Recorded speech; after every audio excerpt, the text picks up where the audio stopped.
Amém. Glória a Deus. Podemos assentar. Muito obrigado, pastor, pelas palavras. Você sabe me dizer se ele estava falando bem ou mal a meu respeito? Tinha hora que parecia ser bem, tinha hora que parecia ser mal. Toninho é um amigo, né? Eu tive o privilégio de conhecê-lo não tem muito tempo, mas nós viajamos juntos e estabeleceu uma amizade boa, e eu fico muito feliz. É a segunda vez que eu venho aqui, e eu estava falando para ele que no início do meu ministério, a igreja ainda, acredito, era bem menor lá na frente, e muitas vezes eu passei em frente a essa igreja e pedi a Deus que um dia me deixasse pregar nela. E eu, no início da minha caminhada, eu tinha muito disso. Às vezes passava em frente a uma igreja e falava: Senhor, essa igreja é do Senhor, então me deixa pregar aí, poxa. E o tempo passava e eu via se cumprir. E eu sou muito grato a Deus por tudo que Ele tem feito, pelos amigos que tem me dado. E eu costumo dizer o seguinte: no começo da minha caminhada era muito mais difícil, porque as pessoas tinham muita dificuldade de um evangelho que fosse conduzido com leveza, que fosse conduzido com humor. E eu entendia perfeitamente isso. Aquela pessoa que se predispõe a andar com uma roupa diferente das outras, de usar uma cor que se destoa das demais, em fazer alguma coisa que não é um modelo estabelecido pela sociedade, seja ela gospel ou não, inevitavelmente essa pessoa tem que ter maturidade o suficiente para entender que o que ela faz vai gerar um choque nas pessoas. Algumas vão olhar admirando, outras vão olhar de curiosidades, outras pessoas irão olhar ou com olhar de reprovação, mas tudo isso é feito simplesmente não de maldade, mas porque as pessoas estão se deparando com algo novo. E quando eu comecei a pregar assim, ainda que hoje eu tenha mudado muito, depois que eu me tornei pastor de uma igreja, pastor local, era muito confuso para as pessoas pegar o evangelho, a palavra de Deus, e ver humor. Então, só para fazer uma pesquisa aqui com vocês, levante a mão por gentileza. Quem já ouviu gente me chamar de palhaço? Levante a mão. Isso, glória a Deus. Os sinceros. Isso. Quem aqui você já ouviu pessoa dizer: esse pastor não tem conteúdo nenhum? Levante a mão. Isso. E o que é? É simplesmente um olhar para uma estrutura que foge do padrão normal. É muito importante você entender isso, porque dependendo do ambiente que você esteja inserido, todas as vezes que você se comportar de forma oposta ao ambiente, inevitavelmente você sofrerá perseguições. Se você trabalha num ambiente promíscuo, se você trabalha num ambiente corrupto, se você estuda num ambiente promíscuo, se você estuda num ambiente corrupto, todas as vezes que você se comportar de um modo santo, todas as vezes que você se comportar de um modo digno, você está mandando uma mensagem para essas pessoas que há possibilidade de se viver uma vida diferente. E inevitavelmente isso trará para você algum nível de perseguição. É só para você entender. Quando nós nos comportamos diferente do modelo padrão, inevitavelmente nós estaremos ou teremos que enfrentar essa postura, esse julgamento. E como é que Deus resolveu isso? Por isso que eu quero encerrar essa parte aqui para começar a pregar para vocês. Depois de um tempo, eu não me envolvi com mulher, eu não me envolvi com drogas, eu não tive problema com escândalos, eu nunca tive problema com nada.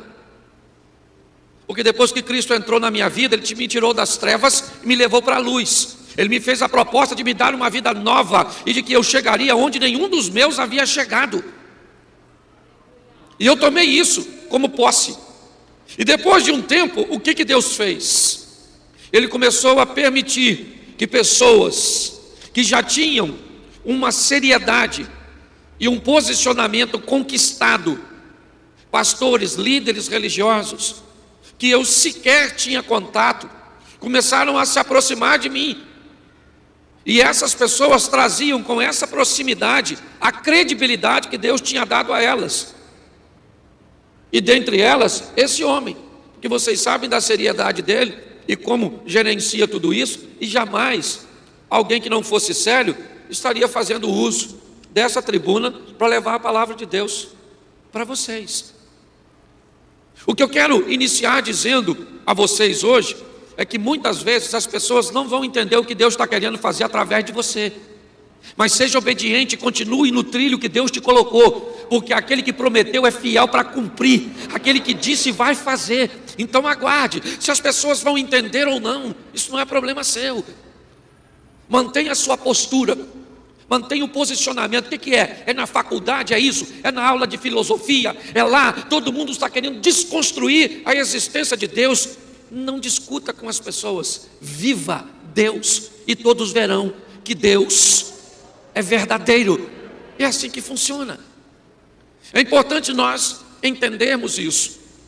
E foi inevitavelmente assim que eu ganhei amigos ao longo desse Brasil, e por que não dizer ao longo do mundo. Então hoje eu quero fazer uma reflexão com vocês. Eu preciso que você abra a sua Bíblia, 2 Crônicas, capítulo 29.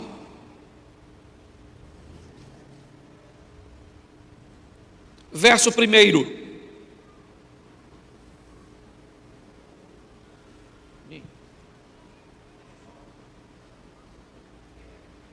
Não, tranquilo. Amém. Queria que você marcasse esse texto na sua Bíblia, para que depois você desse uma acompanhada nele bem. 2 Crônicas 29, 1. Tinha Ezequias 25 anos de idade quando começou a reinar, e 29 anos reinou em Jerusalém. O nome de sua mãe era Abia, filha de Zacarias. Fez o que era reto aos olhos do Senhor, conforme tudo quanto fizera Davi, seu pai. Ele, no primeiro ano do seu reinado, no primeiro mês, abriu as portas do templo do Senhor e as reparou. Trouxe os sacerdotes e os levitas e os ajuntou na praça oriental e lhes disse: ouvi-me, ó levitas, consagrai-vos agora e consagrai o templo do Senhor, Deus de vossos pais. Tirai do santuário toda a imundícia. Nossos pais foram infiéis, fizeram o que era mal aos olhos do Senhor, o nosso Deus, e o deixaram. Desviaram os seus rostos do tabernáculo do Senhor e lhe voltaram as costas. Fecharam as portas do alpendre, apagaram as lâmpadas, não queimaram incenso, nem ofereceram holocausto no santuário ao Deus de Israel. Verso 8. Pelo que veio a grande ira do Senhor sobre Judá e Jerusalém, e ele os fez objetos de terror, espanto e zombaria, como vós estáis vendo com os vossos próprios olhos. É por isso que os nossos pais caíram à espada, e os nossos filhos e as nossas filhas e mulheres estão em cativeiro. Agora eu tenho o propósito de fazer uma aliança com o Senhor, Deus de Israel, para que se desvie de nós o ardor da sua ira. Feche os seus olhos. Senhor nosso Deus e Pai, em nome de Jesus, eis aqui a tua palavra, continua falando conosco. Usa-me como um canal de bênção nesta hora, em nome de Jesus. Amém. Glória a Deus. Amém. Preste atenção em mim aqui. O texto em que lemos vai contar a história de um rapaz de 25 anos de idade. Seu nome, Ezequias. Quem ele é? O atual rei. Seu pai, Acais, morreu, e com a morte de Acais, Ezequias assume o trono. Que trono? O que o pai de Ezequias deixou para ele de herança? Nós sabemos que a estrutura da humanidade, ela é geracional. É aquilo que deixamos para a próxima geração, seja com o sistema de educação que estabelecemos nos nossos lares, seja com o sistema de ensino que é estabelecido nas escolas, seja com o sistema cultural que é estabelecido pelas artes, certo? E por toda a estrutura. Eu quero que você olhe agora que esse rapaz, ele tem 25 anos de idade quando começa a reinar. E ele cresceu vendo o quê? Ele cresceu vendo seu pai e sua nação ser derrotada, humilhada, escarnecida. Ele cresceu vendo as nações vizinhas falarem mal de sua nação.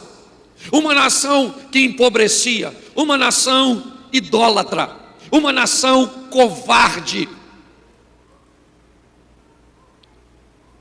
Ezequias cresce escutando tudo isso das nações vizinhas. Isso. Não muito longe dele tem um homem chamado Tiglade. Tiglade, ele é o rei dos assírios, um homem poderosíssimo, que vem subjugando, que vem vencendo nações. Seu exército é o mais poderoso. Suas vitórias são extraordinárias. Ele massacra seus opositores, dentre eles Acais, pai de Ezequias. Esse garoto, ele cresce vendo derrota, ele cresce vendo crise, ele cresce vendo problemas. Pastor, por que isso quer dizer isso? Porque muitos de nós somos treinados nesse tipo de ambiente. Um ambiente onde tem álcool, onde tem drogas, onde tem dificuldade financeira, onde tem desunião familiar, onde tem incredulidade, onde tem escassez. Se olharmos a história de Ezequias e olharmos para o ambiente de treinamento, ou para o campo de batalha que nós crescemos, pode ter certeza que muitas coisas conseguiremos fazer conexões com aquilo que eu acabei de te repetir. Ezequias cresceu vendo tudo isso. E para muitos, nós somos um produto do meio. Para muitos, nós somos objeto do ambiente cujo qual nós somos treinados. Mas eu quero dizer uma coisa para você: independente do ambiente que somos treinados, a Bíblia diz que o nosso Deus nos teceu no ventre da nossa mãe. Então não interessa o ambiente que você cresceu, não interessa o que você viu. Se o Senhor for o Senhor da sua vida, você vai viver o oposto de tudo isso. Então pare de se esconder atrás de desculpas. Sua saliva não tem substância terapêutica. Pare de lamber suas feridas. Permita que o bálsamo de Gileade cure você e viva o extraordinário de Deus.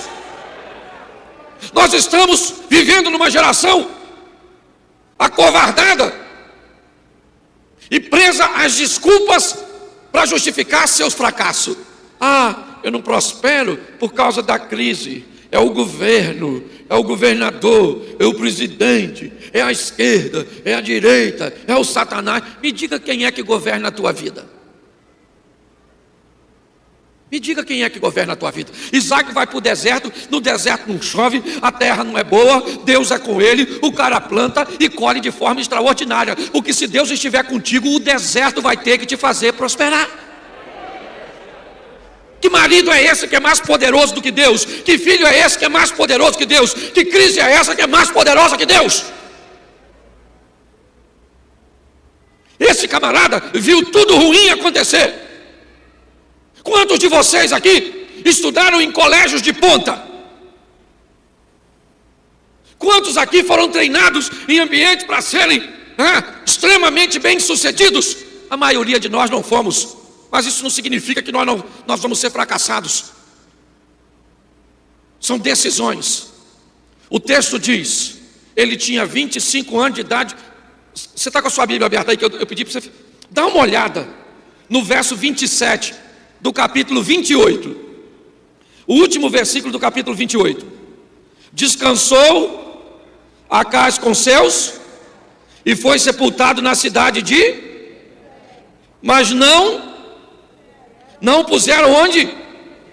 Preste atenção, ele foi tão ruim que na hora de morto falaram assim: não vamos botar ele com outros reis, não. Pode ser que haja reclamação. E olha que morto fica bom. O cara fez tanta besteira. Tu conhece alguém assim? Seja ele um familiar seu, seja ele um cônjuge, seja ele um pai, seja ele um filho, seja ele um governante.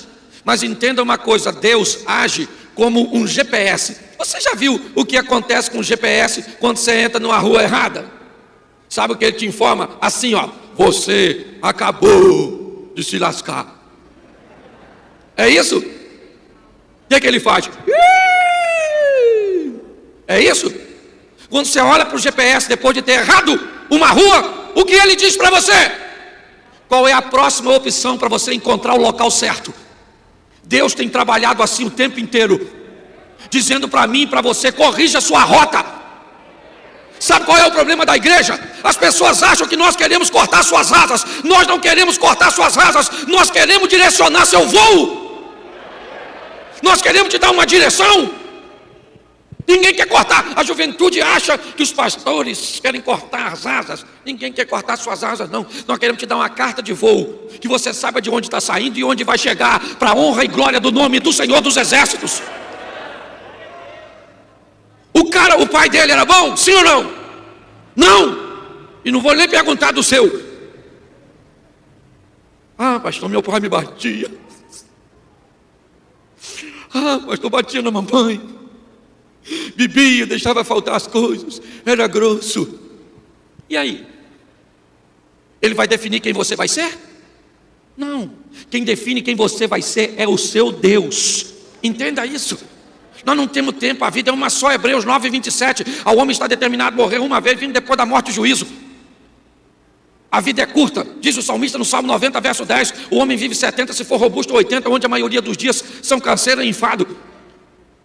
A vida é rápida, porque o verso seguinte diz que ela passa voando. Numa vida única, curta e rápida, nós não temos tempo com mimimi, e nós estamos aqui para viver o extraordinário. E depois daqui, vamos voltar para Deus, porque nós não somos seres humanos que viemos ter uma experiência espiritual. Nós somos seres espirituais que viemos ter uma experiência humana. Vós não sois deste mundo, vós sois cidadãos dos céus.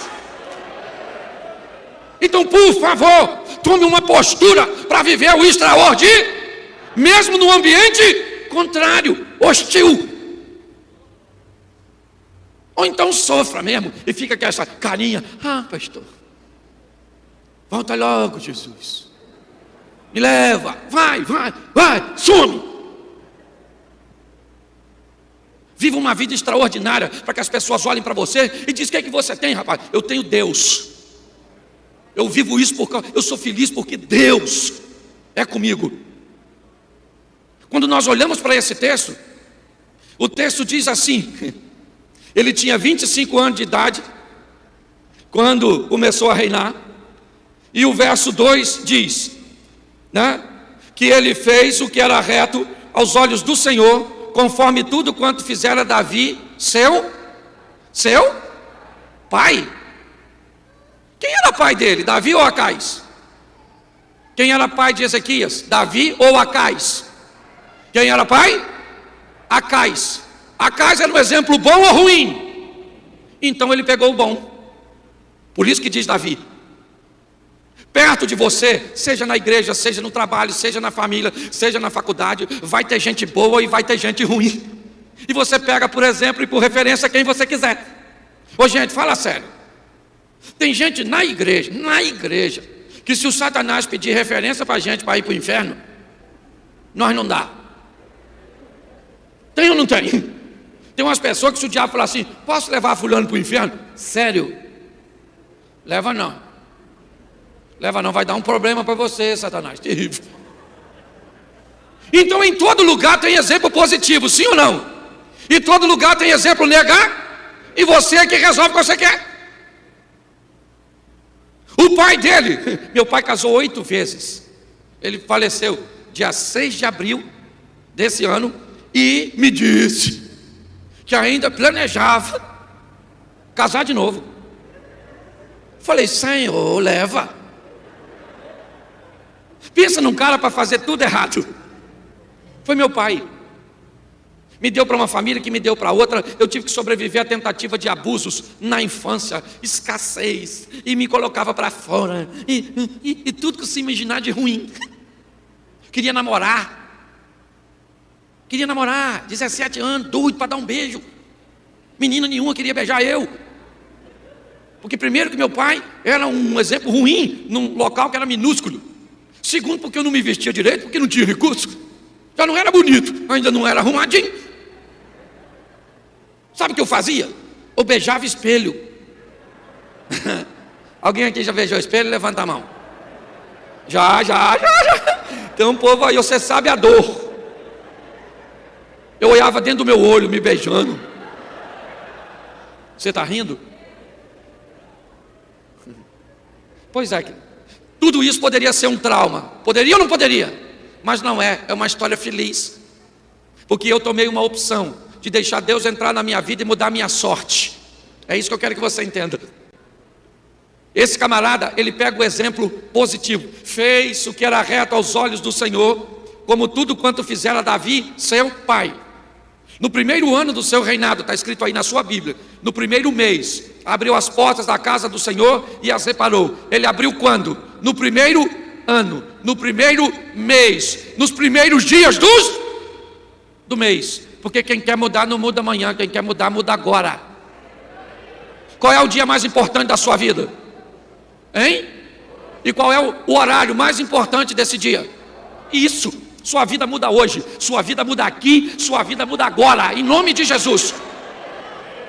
Ah, pastor, segunda-feira eu vou fazer dieta. Vai nada. Vai engordar. Porque quem quer parar de fazer as coisas e está com vontade, quando você discute com alguém assim, e você fica meio assim, não vou falar mais com fulano, a partir de semana que vem. É assim que você faz? Não, você diz o quê? A partir de agora, eu não quero mais conversa com você. Quem quer mudar, muda aqui, muda agora. Você quer mudar a sua vida no que diz respeito a seus estudos? Mude aqui, muda agora. Você quer mudar seu casamento? Muda aqui, muda agora. Ah, mas depende do esposo, não depende, depende de você e Deus. Se aquele homem quiser melhorar, ele melhora. Se não quiser, Deus leva ele assim lá para onde é o cemitério aqui mais, pô? Pastor, o sangue de Jesus tem poder? Tem mesmo. Como é que vai ficar alguém na sua vida que vai impedir o que Deus tem tem para fazer? Tome uma decisão hoje, aqui e agora. E qual era a decisão? Preste atenção. Na gestão de Acabe, ou de Acais, perdão, o reino perdeu o seu exército, sim ou não? Sim ou não? Me ajuda aí. Sim. O reino tinha dinheiro? Não. As nações vizinhas, principalmente os assírios, tinham levado tudo. Até os utensílios da casa do Senhor, Acais tinha dado como forma de pagamento. Aquele povo não tinha exército, ele não tinha dinheiro, as famílias destruídas e não tinha adoração. Ezequias assume o trono no primeiro ano do seu reinado, no primeiro mês. Sabe o que ele faz? Abre as portas da casa do Senhor, manda limpar toda a imundícia, manda os sacerdotes se purificar e começa a trazer Deus para o meio daquele povo. Ele precisava de dinheiro, sim ou não? Sim. Ele precisava de exército? Sim. Ele precisava reestruturar a família? Sim. Mas ele sabia que uma coisa era prioridade para ele. Sabe o que era? A presença de Deus. Porque se Deus viesse, Ele é o provedor. Se Deus viesse, Ele é o Todo-Poderoso. Ezequias abre as portas e tira toda a imundícia do santuário. Acende as lâmpadas, queima incenso e restabelece o culto. Mas o que isso vai mudar a história deles? Eles precisavam de dinheiro. Ué, pastor, mas é um povo que foi saqueado, e ao invés dele se preocupar com a situação econômica, ele estabelece o culto? Sim. Porque Ezequias sabe que se Deus estiver presente, junto com ele vem a prosperidade que ele traz consigo. Eu não sei o que você precisa hoje. Talvez você esteja doente, ou tenha algum dos seus doentes. E hoje você está aqui e precisa de cura. Perfeitamente normal. Pastor, eu estou aqui, mas eu preciso de uma porta de emprego. Perfeitamente normal. Pastor, eu estou aqui, mas eu preciso de cura para minha alma, para as minhas emoções. Está tudo certo. Mas deixa eu falar uma coisa para você. Leve Deus para a sua vida, que com Ele vem a cura, vem a prosperidade, vem o mover, vem tudo. Ele é completo, Ele é pleno. Ele abre as portas da casa do Senhor e as repara, bota os sacerdotes e os levitas, manda fazer o culto e o negócio está ficando legal. Por quê? Porque se Deus estiver com você, deixa eu te contar uma coisa. Há um tempo atrás, eu estava indo viajar e peguei um engarrafamento no trânsito e cheguei um pouquinho atrasado no aeroporto. Estava meio esbaforido, correndo. Cheguei no guichê e falei com a menina assim: faz meu check-in aí. A menina falou assim: fechou. Eu falei: fechou não, garotinha, bota eu aí no voo aí, ó. Ela falou: moço, fechou, não dá mais para fazer, o sistema já fechou. Eu falei: garotinha, não faz isso, me bota nesse avião aí, que eu preciso ir, eu vou pregar. Ela falou: eu não posso.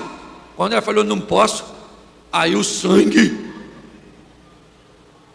Aí eu virei as costas assim, ó, e falei assim: Senhor, essa garotinha quer deixar nós ir não. Aliás, o Senhor até vai, eu aqui não vou. Poxa, dá um jeito aí, poxa. A gente precisa ir, não tinha outro voo, era lá para os confins da terra. Não vou nem falar o nome do local, porque estão gravando. Vai que alguém de lá. Nisso que eu estou conversando com Deus, eu virei. Quando eu virei, que eu olhei para o guichê, tinha duas garotinhas. A segunda garotinha fez assim, ó: Pastor Cláudio, eu adoro o senhor. Eu falei: ô garotinha, eu ainda não gosto de tu, mas se tu me botar nesse voo, eu vou gostar tanto de você. Ela começou a rir, digitou uma senha, desbloqueou o programa, fez o meu check-in e me entregou. Eu virei as costas e falei assim: ai Jesus, nós vamos, hein? Vamos embora. Se Deus estiver com você, Ele abre porta onde não tem porta, Ele cria situação onde não tem situação. Você hoje acha que está perdido, não está, porque Ele está na sua vida. Você está entendendo? Ele está com você. Ezequias sabe disso. Ele precisava de dinheiro? Sim.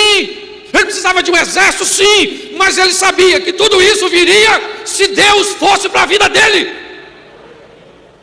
Ah, pastor, lá na minha casa tem um problema. Chega na sua casa hoje. Chega assim, ó.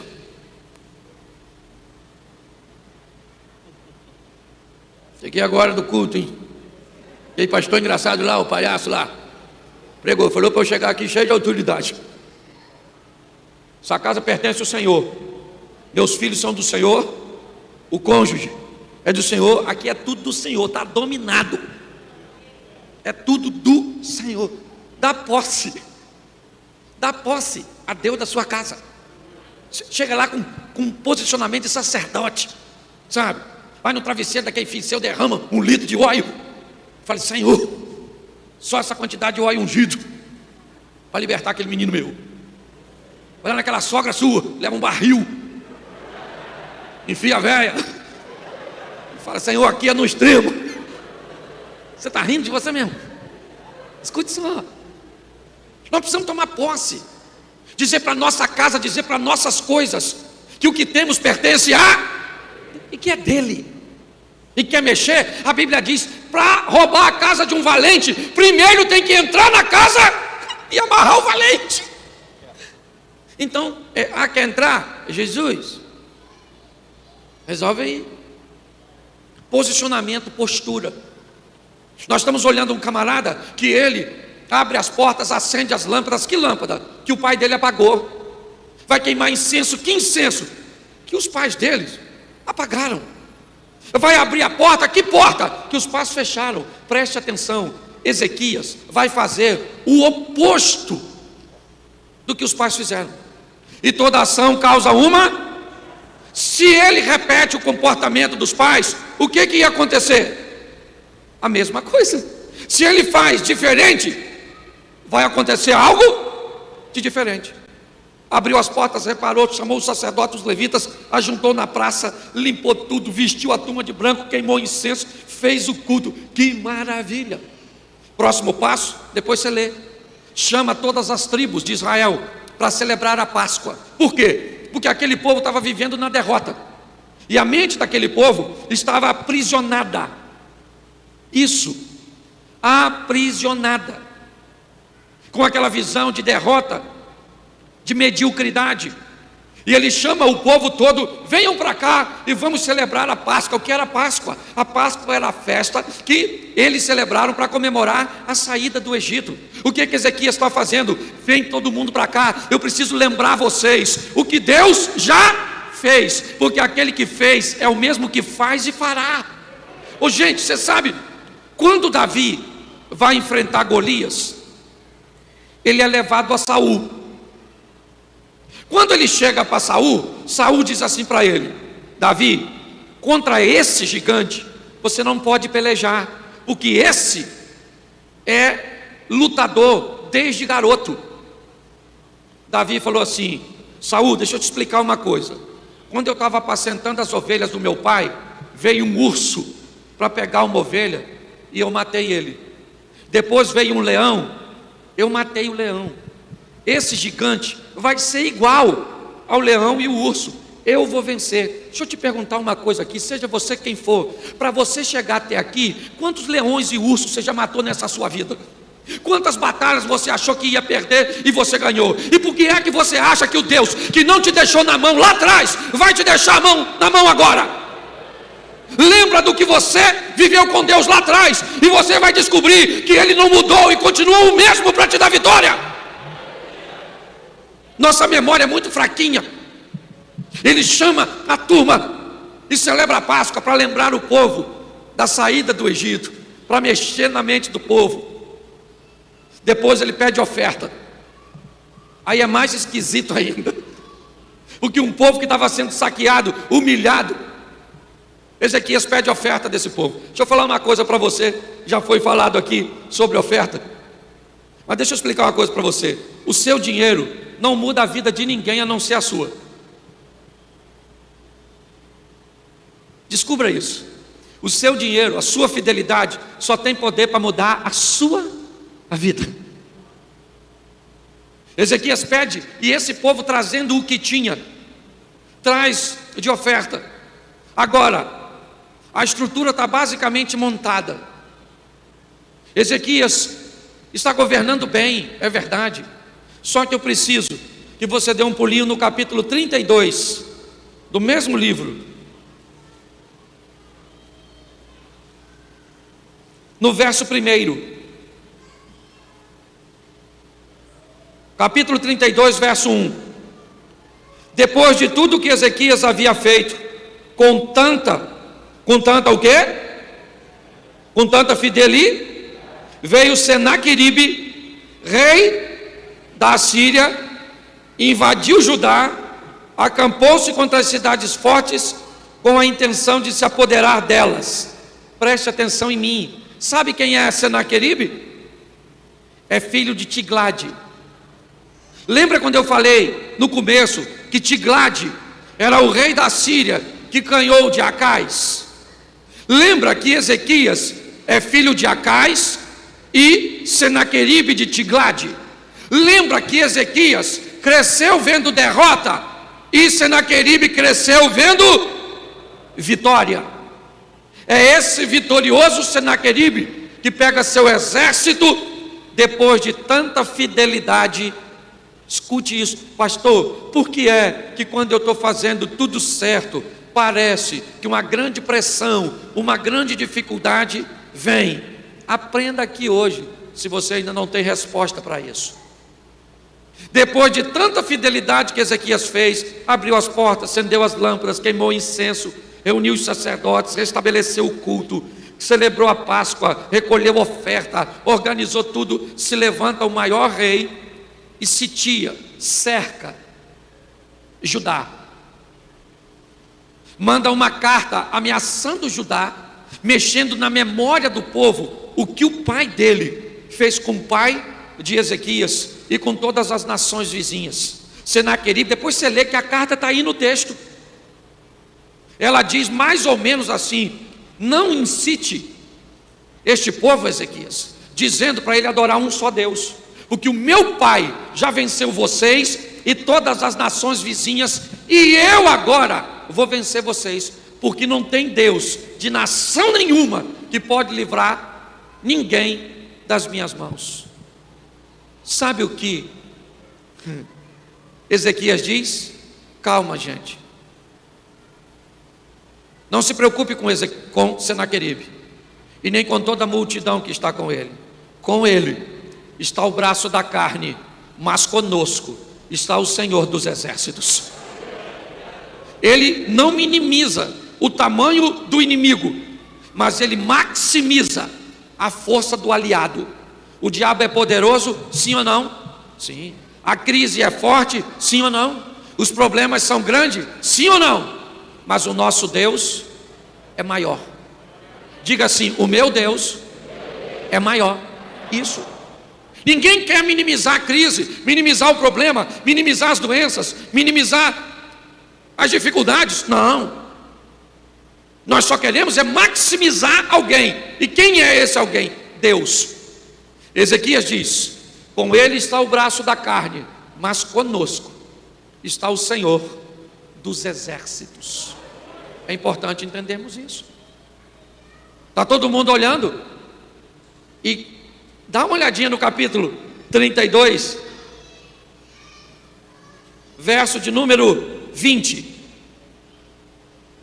O rei Ezequias, e quem mais? E o profeta, o filho de Amós, porém, oraram por causa disso e clamaram ao céu. Presta atenção. Ezequias foi orar, sim ou não? E chamou quem? E chamou quem? E chamou o profeta? Pois é, deixa eu falar uma coisa para você. Você tem gente que ora com você? Você tem gente que ora por você? No momento da adversidade, o que você faz? Você vai para o altar ou vai para a murmuração? Senaqueribe cercou, ele chamou Isaías: vem cá, meu filho, vamos dobrar o joelho e vamos falar com Deus, porque a nossa situação só Deus pode resolver. Você sabe por quê que Naamã não voltou leproso de Samaria para Damasco? Porque ele tinha uma turma que andava com ele, que quando ele desanimou e não queria dar um mergulho no Jordão, os homens falaram com ele: vamos lá, mergulha aí sim. Se o profeta mandasse fazer uma coisa mais difícil, não faria?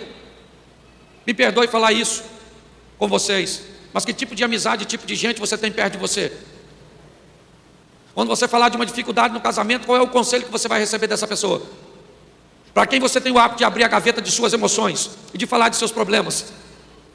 Tenha pessoas que estejam ao seu lado, que sabem que coisas que mãos não resolvem, o joelho é capaz de acessar no chão e mover os céus. Nós temos que ter gente perto de nós, que sabe que existe um poder no alto, que é maior do que o da terra, e que pode resolver todas as coisas. Senaqueribe está lá, cercado, ao contrário de Moisés, que vai orar, e Deus diz: por que clamas a mim, Moisés? Porque aquela não era hora de orar, era hora de agir. Mas agora é hora de orar, não tem rota de fuga, não tem mar vermelho para abrir. O que tem é um exército poderoso dos assírios.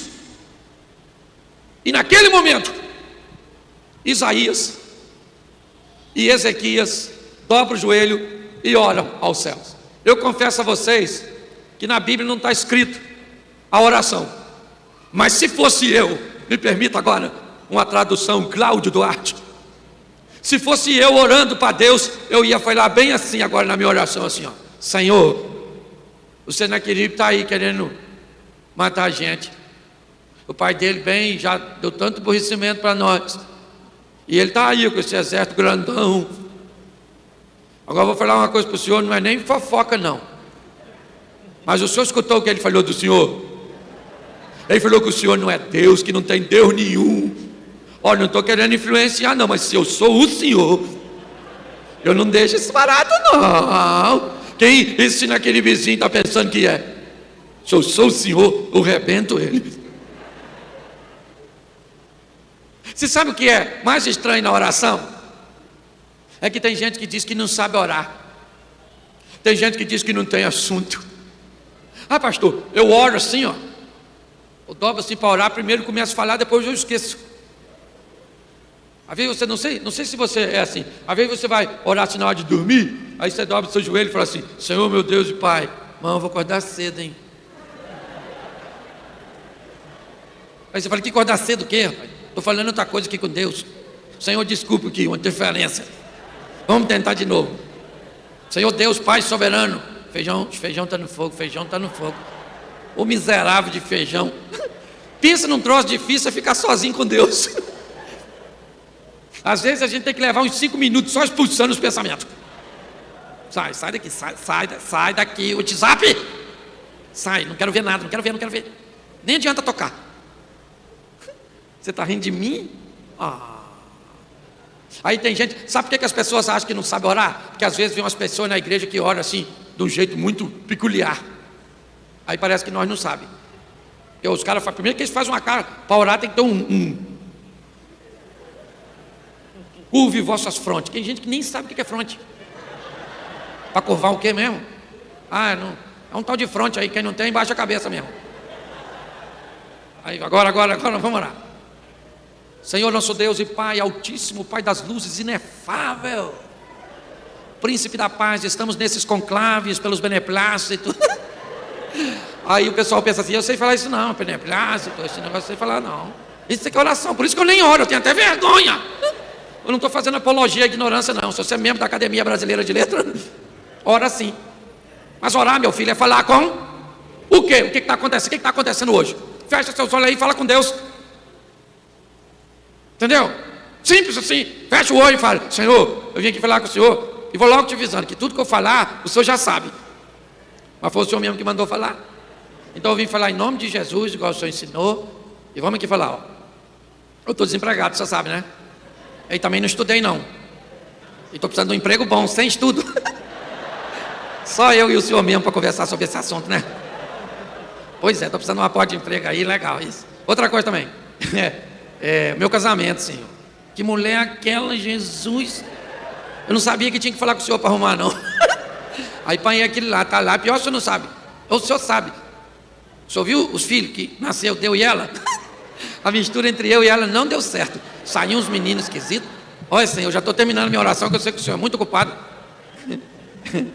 Olha só, eu deixei o pior por último. Minha sogra semana que vem estava vindo morar aqui. O que é isso? Isso é dizer para Deus o que você está vivendo. É falar para Ele o que você está enfrentando. Pare de achar que você não tem capacidade de entrar na presença de Deus em oração. Ezequias chamou Isaías e disse: vamos falar com Deus. O quê? O que nós estamos sofrendo no momento? Fale com Deus. Oraram ao Senhor. Olha o versículo seguinte, verso de número 21. E o Senhor enviou. O Senhor enviou o quê? Quantos anjos? Faz para mim assim: um. O que tem lá fora? Um. E Deus enviou quantos anjos? O que tem lá fora? E Deus enviou isso. Nem foi 2, para não ter fogo amigo. Deus falou: desce um aí, vamos por ali lá, que o Senaqueribe está arrumando uma encrenca lá. O Zequinho Isaías falou comigo aqui. O anjo chegou, gente, isso é extraordinário. Depois você lê. Um anjo, Será que um anjo dá para resolver seu problema hoje? Porque Deus dará ordem aos seus anjos a teu respeito. Um anjo para ir lá na sua casa, para ir no hospital, para ir na sua empresa, para entrar no seu coração, para ir agora nessa enfermidade. Um anjo chegou lá, matou todos os valentes. Matou quem? E os covardes? Correram. Os valentes morreu. O anjo fazia mais ou menos assim, ó. Quem ficava, morria. Quem corria, salvava. Por quê, pastor? Porque os covardes iam contar para os outros a vitória do Zequias. Porque propaganda é a alma do negócio. Pensa num povo bom. É aquele que fica vivo para contar a sua vitória. Vai dizer para os outros o que Deus fez na sua vida, no seu casamento, na sua família, nos seus filhos, no seu negócio. Uns morriam e os outros, covarde, corria. Aí chegava lá nas nações, mais ou menos assim, ó.